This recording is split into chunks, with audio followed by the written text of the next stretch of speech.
This is America Daily, bringing you the best in truthful news updates and in-depth reports happening now.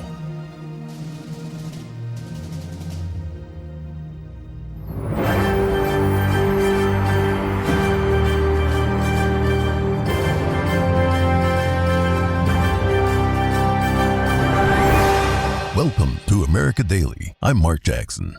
Since President Donald Trump was elected in 2016, there has been an increase in support for the president in Asian American communities.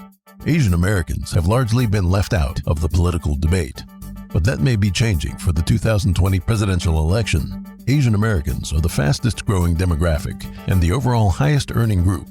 In our special series about Asian Americans for Trump, we talked to the Minnesota Republican Party chairwoman. Here to tell us more is Mei-Ling Lee. Jennifer Carnahan was adopted at 5 months old from South Korea and grew up in Minnesota. She worked in branding and marketing for several 500 Fortune companies before becoming the first Asian American woman to be elected chair of the Minnesota Republican Party in 2017. She was reelected to her second term just this year. She's also a small business owner and serves on President Trump's Commission for Asian American and Pacific Islanders. Jennifer, it's wonderful to have you at America Daily. Thank you. It's wonderful to be with you. You've had a busy couple of years, campaigning for the leader position of the Minnesota GOP and winning that. Then you got married towards the end of 2018, and not long after, you had to campaign again for your re-election as chair. You're doing all of this while still managing your retail business. How is life going?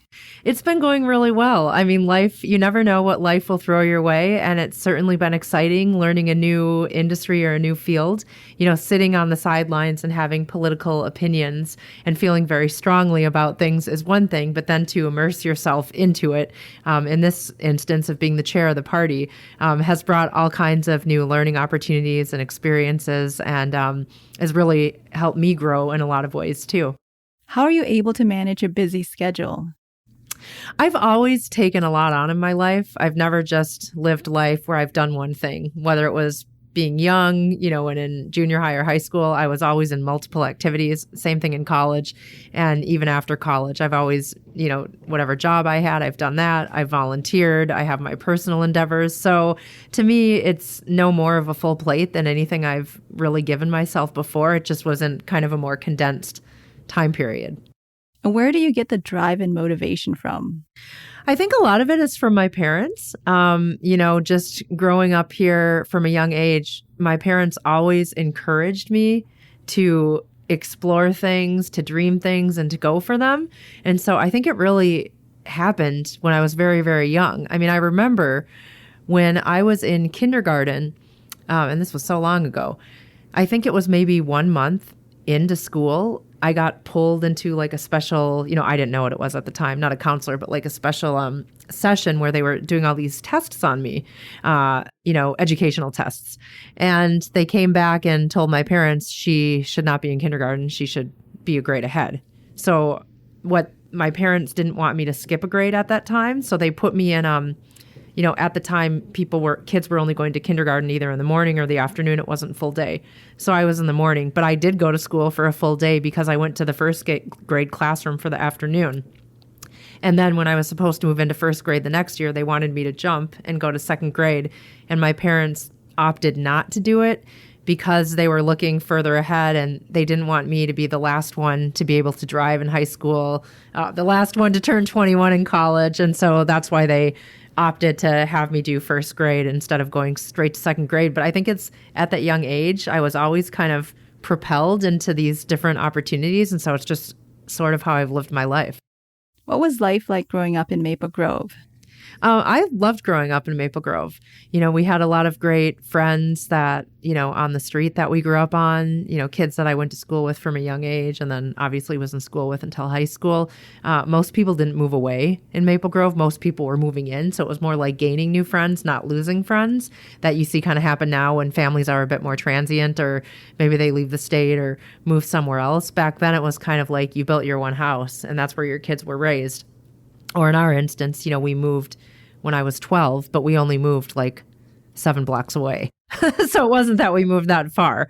So that was very good. And yeah, there wasn't a lot of diversity then. I mean, Minnesota is unique because we have one of the highest population for adopted Koreans in our state compared to other states in the rest of the country. So like my parents sent us to Korean cultural camp in the summer so we could meet other adopted Korean children that we, then became friends with, but they didn't grow up in Maple Grove. They were from other parts of the Twin Cities area or in the state. So they did a good job in trying to make us understand where we came from and also to, feel a part of the country and, a part of Minnesota. Did you have questions about being adopted? I never really did have a ton of questions like myself. I never did. I don't think my sister did either. The only one thing I can remember when I was really young, and I was probably 5 or 6, someone walked up to my mom when she was like at Target or grocery shopping with my sister and I and said, "Oh, can your children speak English?" And my mom was so mad and she gave it right back to her and said, "You're the most ignorant person. Of course they can speak English. They're my children. They're Americans. They've lived in this country basically since they were born." So, but, I didn't experience a lot of that direct at a young age. I think, it was like I said, people would say things to my mom or dad. And, there were the mean kids throughout, junior high and high school and a few in elementary school that would pick on me quite a bit. But I feel like times were so different back then, that my parents always had my back and my sister and brother's backs and always went to stand up for us. But sometimes back then things just didn't happen. In second grade, I had a young boy sitting next to me in class that every single day he would call me Chinese eyes and pull his eyes up at the corner, and then they would throw rocks at me on the playground. And I came home from school every day crying, and my mom would go to the teacher and the principal, and they would do nothing about it. Today, that would not be accepted, right? Something would be done about it. So that is where I think, it was unfortunate in a way to have to grow up where your parents are trying to help, but the school system let you down in that sense. Whereas today, the school system would be significantly on the hook if that happened to anyone. But back then, I remember our kindergarten teacher tied a boy up in the middle of the classroom who was being naughty and kept him tied up to a chair for the whole day. Like that would not be allowed today. How did that shape who you are today? Yeah, I think, the biggest thing is some of the things of the kids, I will always remember that boy that picked on me in second grade, right? I will remember things that people had said to me in junior high of girls saying, "You can't hang out in our clique because we don't hang out with people who look like you," right? Like I'll remember those things for my entire life. But it made me more driven and ambitious because I thought, you know what? I'm just going to work harder. I'm going to get into the best college possible. And I'm going to be a huge success. And all these people won't matter anymore. And, that in a way, when I look back, it's kind of sad because I had said to myself at a young age, when I turn 18, I am getting as far outside of Minnesota as I possibly can. So I wouldn't even consider applying for any college in this state. My parents were trying to push me to look at Wisconsin and Iowa. And I said, no, I'm not going anywhere near here. And I told my parents that I wanted to apply at other places. So I applied in Florida. I applied in New York. And obviously I ended up at Syracuse in New York. Did you experience any discrimination outside of Minnesota? When I went to college, I experienced no discrimination.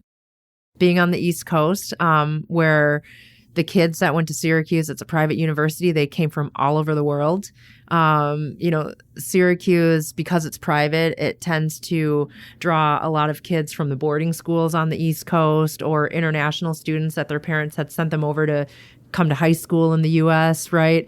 And so it was very diverse in the sense of people came from a lot of different backgrounds.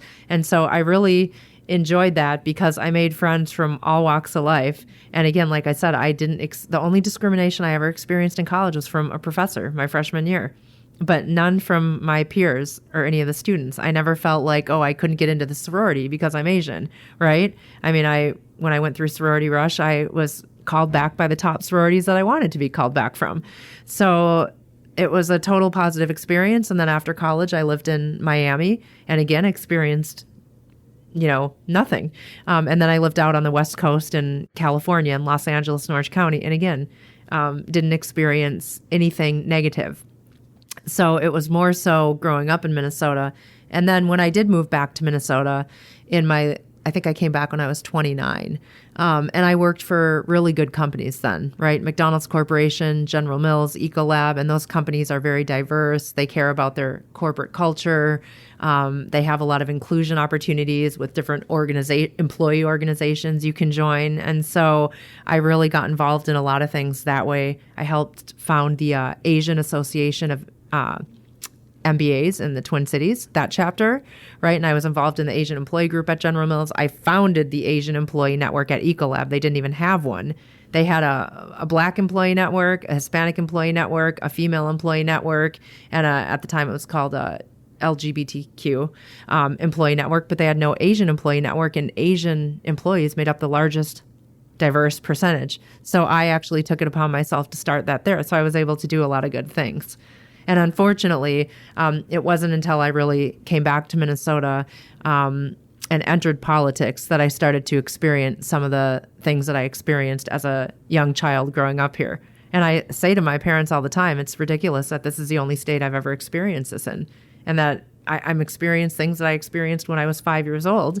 And now it's 2017, 18, 19, whatever year it was. Are you getting hate mail? Yeah, I actually get it from the Democrats. The hate mail that I get are from Democrats, not from Republicans. And it was right after I first took office. I won't repeat the words, but Democrats called me very, the worst slang word you can refer to an Asian person as. I mean, I was getting things like, you're a dragon lady, go back to North Korea. Well, I'm not from North Korea. I'm from South Korea. So understand the difference, right? So it was a lot of that. I can't believe that your party would elect someone like you. Why aren't we hearing about your story in the mainstream media? It's actually alarming to me that they don't, because I have gone to several reporters in the Twin Cities and asked to be able to share my story, because, nobody should have to experience any of the words that I've ever experienced in my life. I am number one against zero tolerance policy for racism or hate speech or, ignorance, and just I don't like it because I went through it personally. And so my niece and nephew now, my one niece is 10, the other one's 8, and my nephew is 5. And my sister's Korean, she's adopted as well, and her husband is from Laos. And so the kids are beautiful, but I don't want them to have to experience what I had to experience, because for a lot of the time growing up, I felt ashamed of myself and hated what I looked like. And now I don't anymore, but nobody should ever have to go through that. But I've tried to pitch this to the media here, and no one will cover it because I'm Republican. If I were a Democrat, I have no doubt it would be covered widely here, and I bet I would be on every national news outlet to be able to share the story. But because I'm Republican, nobody will consider it. And it's disappointing because racism is not aligned to a political party. It's aligned to a person that was either raised that way or was taught the wrong things, or hasn't become worldly enough in their own right to be more open-minded, think outside the box, and understand our world for what it is. It has nothing to do with a political party. But when the media only covers one side, it actually, in my opinion, it makes racism worse. And it perpetuates the problem that we've had in this country, which obviously way predates me. And when I think of it from a political standpoint, I actually said this in a speech Saturday, and people were like shocked. And I said, quite honestly, I think the Democrats are the party that espouses racism, because when they try to look at all of us and say, you must be identified as Asian American or Black American or Hispanic or a woman, and they try to put us in these boxes, I don't want to be in a box of an Asian American. I am an American. I am Jennifer Carnahan. I just want people to look at me and say, that's my friend Jennifer. I don't want people to say, oh, my friend Jennifer is Asian. I just want people to know me as Jennifer.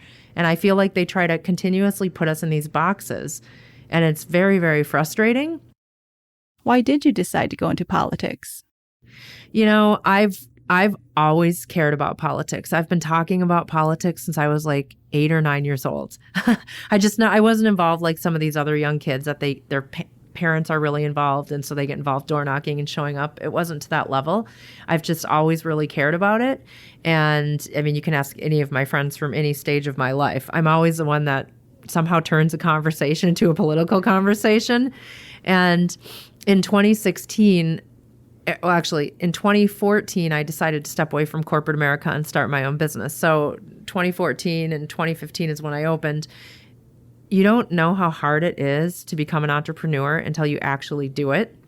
And there were so many things I learned. And when I look back, I'm like, oh, I could have done that differently, or I should have done that differently. But you just don't know until you know.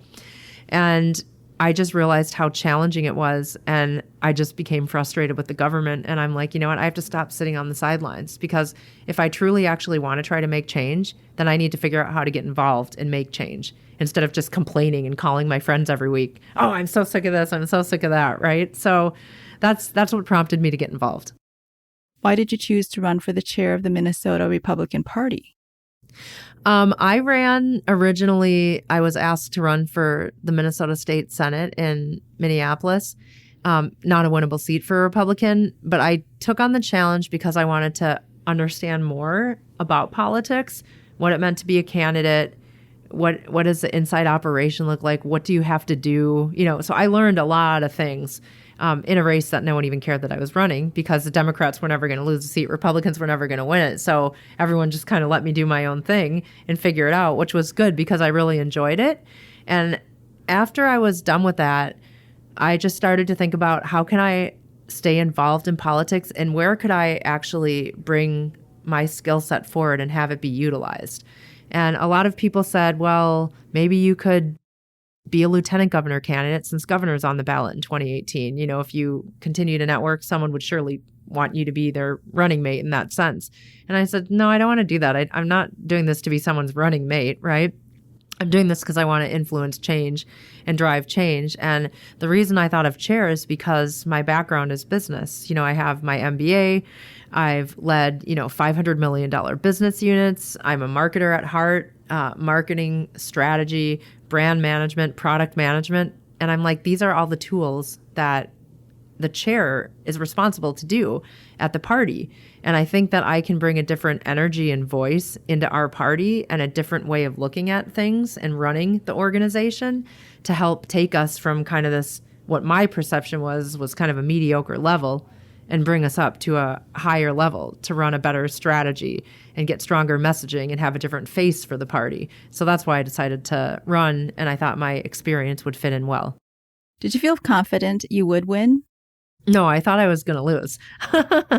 I did. But again, I looked at it as, because I was still so new in politics, I wasn't even in politics for 1 year at that point, that if I felt like if I lose, what's the worst that happens? I've learned more about the process of the Republican Party in Minnesota.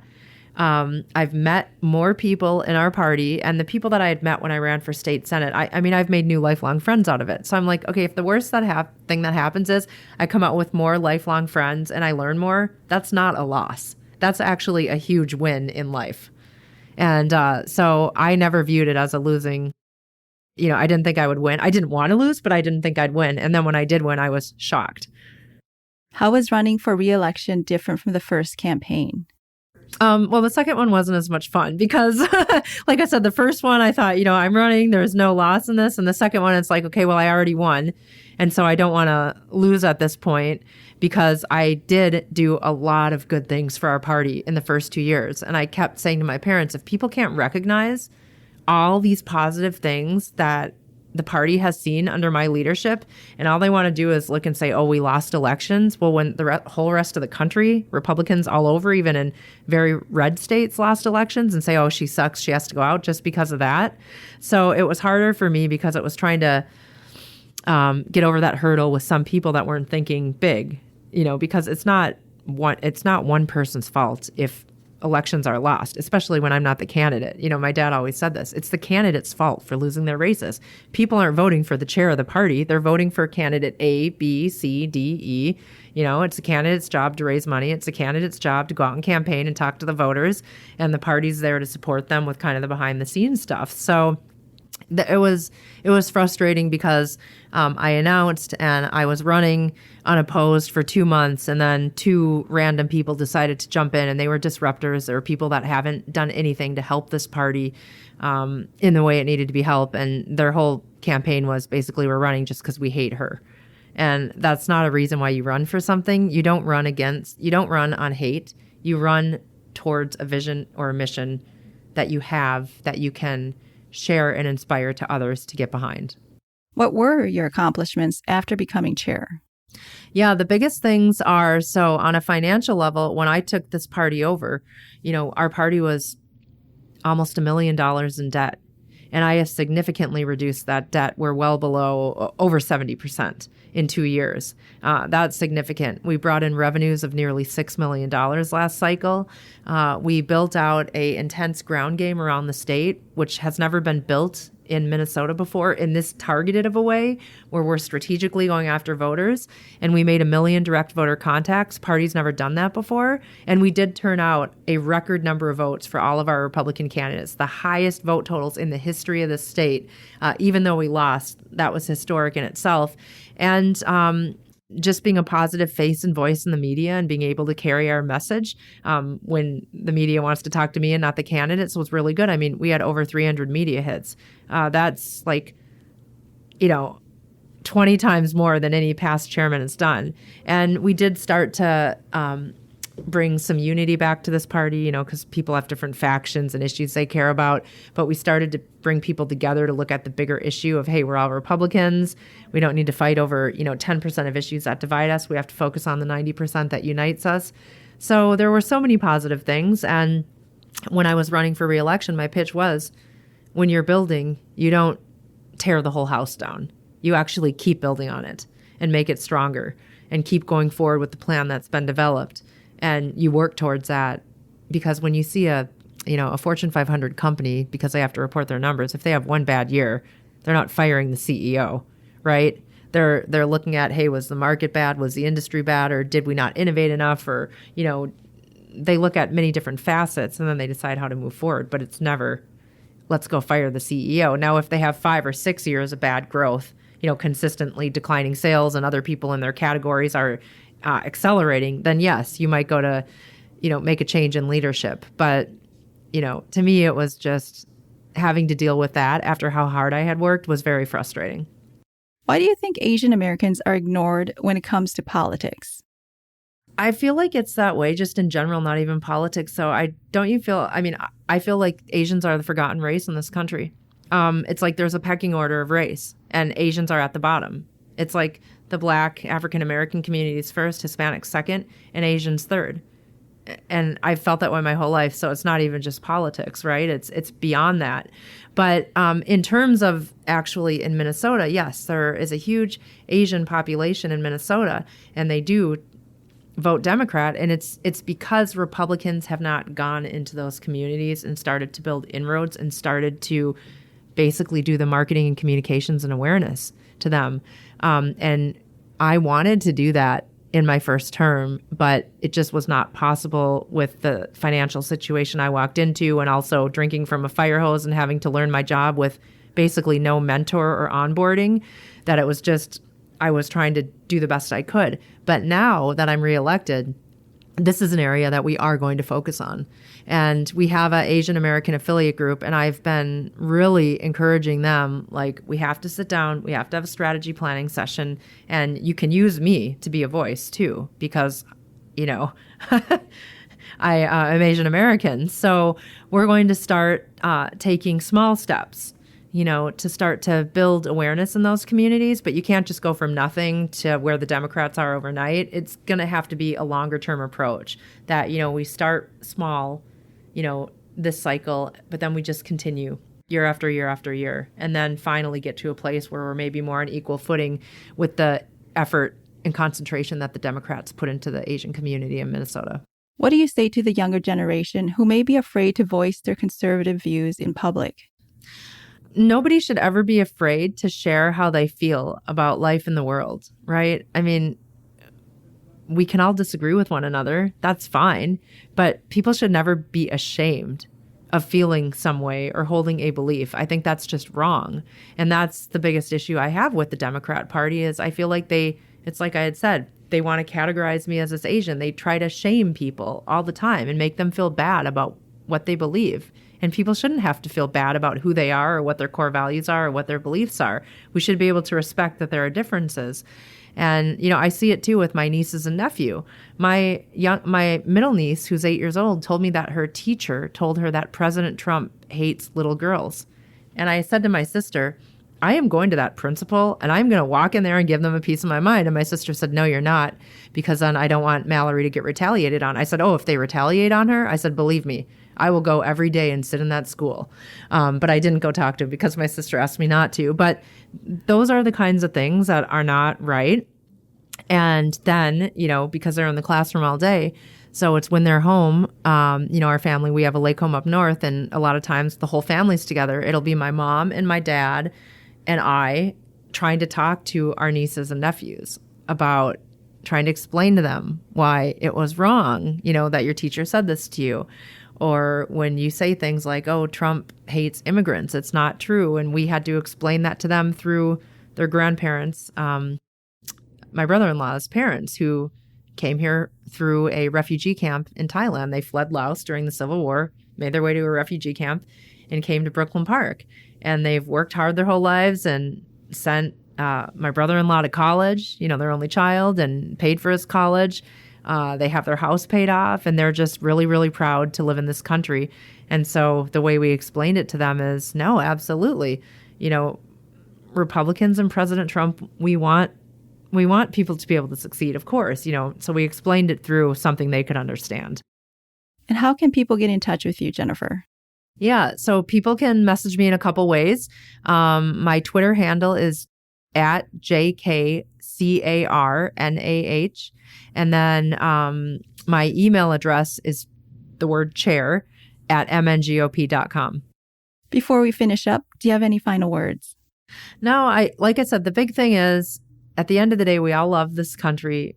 Our job is to, fulfill our dreams and make sure that the next generations are set up for success. And I just live by this life value of always trying to be positive. I always want to lift other people up. I always want to be optimistic. And I look for the best in every situation and every person. Because if we start looking for the worst in people, where are we going to end up? Nowhere good. So I think it's just, remembering that at the end of the day, we're all in this country and achieving our dreams in different ways, and we should celebrate that. Jennifer, thank you for being with us at America Daily. Yeah, thank you for having me. I hope you have enjoyed my conversation with Jennifer.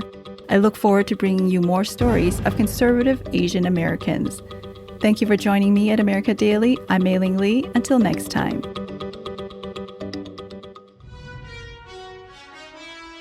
This is America Daily, bringing you the best in truthful news updates and in-depth reports happening now.